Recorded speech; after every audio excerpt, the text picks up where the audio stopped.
Vice Chairman of the Senate Intelligence Committee and a member of the Gang of Eight. You and I have talked about Venezuela before. We've talked about the crazy national security policy of this administration, and it's important to kind of wade through what's important and what's not. So let me just start by asking for your reaction to the White House threatening military force in Greenland, or I guess Trump reportedly asking aides to come up with a plan for how to buy it. What do you make of that?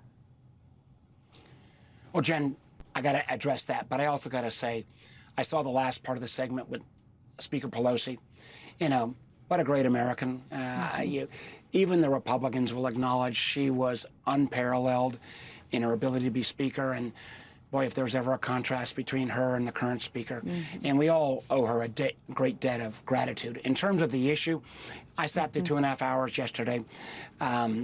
First of all, I agree with Speaker Pelosi. Maduro was a bad guy. Venezuela's better. The region's better without him there. And the military, the execution of this operation, 150 planes, all services, was extraordinary. But the precedent this set, we'll get to Greenland in a second, but the idea that America or any other nation can take out another foreign leader because we believe he violated our laws, by the way, which is undermined by the fact that the former Honduran president, which was charged with the same stuff, that got prosecuted and indicted and committed under American law, he pardoned former President Hernandez. But the idea that we can go in and snatch somebody, you know, not that Russia and China need extra reasons, but Russia could snatch Zelensky, saying Zelensky broke Russian law. China could take over Taiwan because for 40 years Chinese law says Taiwan's a breakaway province. You know, any big country could go after a smaller country because they say the leader of the adjacent country is somehow broke their laws. An awful precedent in an already chaotic world. Now, in terms of the Greenland, you know, that was a joke the first couple of months. But the idea that the President of the United States is actually threatening action against a NATO ally, it's beyond baffling. The idea that, you know, if you want to talk about completely destroying America's reputation and our alliances, you take this action. And I hope we get to talk about what's going to happen next in Venezuela. I got some views there. But this is beyond the theater of the absurd. And we are now playing with, you know, what has always been our country's biggest asset, one that we abide by some rule of order, which, by the way, Trump has tried to reinstitute spheres of influence and getting rid of 75 years of international order. And now going as outrageous as suddenly saying we're going to threaten a NATO ally by taking their part of their country or part of their possessions, if necessary, by force. It's mind-boggling. It certainly is, and I think you've reminded people watching this is as crazy as it sounds to them.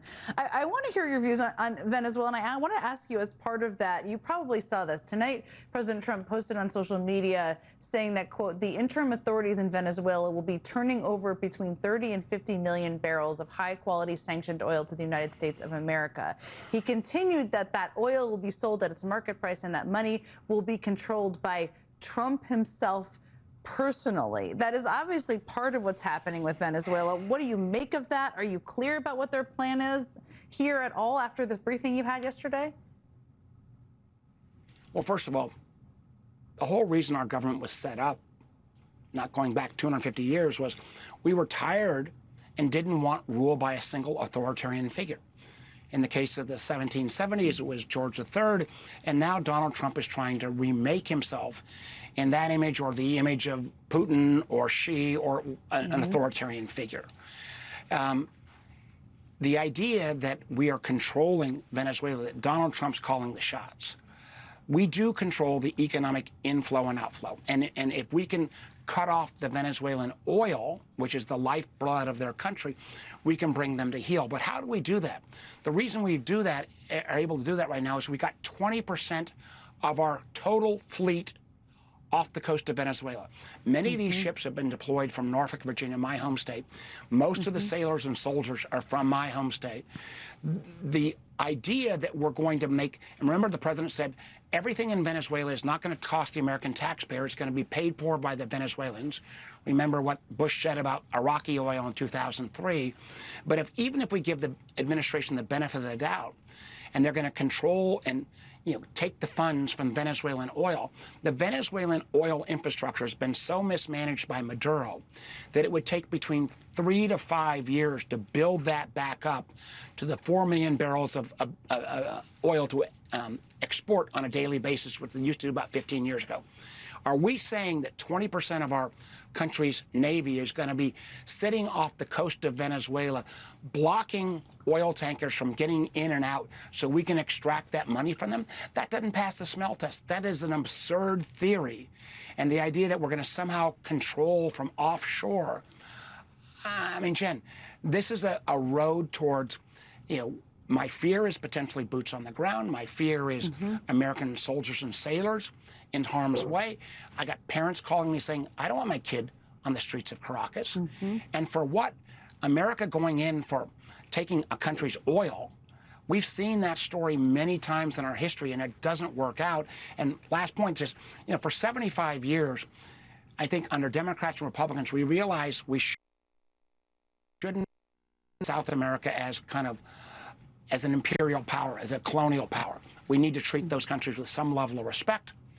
That all went out the window on Saturday, where Donald Trump says, no, we're going to reassert dominion over the whole region, which not only is bad for Central and South America, but it also implies that Xi gets all of East Asia, Putin gets all of, the former Soviet Union. This is such a retro 1950s view of the world that if it doesn't scare the hell out of you, it should. Senator Mark Warner, I hope you will come back and talk to me more about this, the boots on the ground. As a Virginian now myself, the boots on the ground, the lack of clarity, the lack of information, it's so important to keep talking about. Thank you so much for being here with me tonight. Thank you, Jen.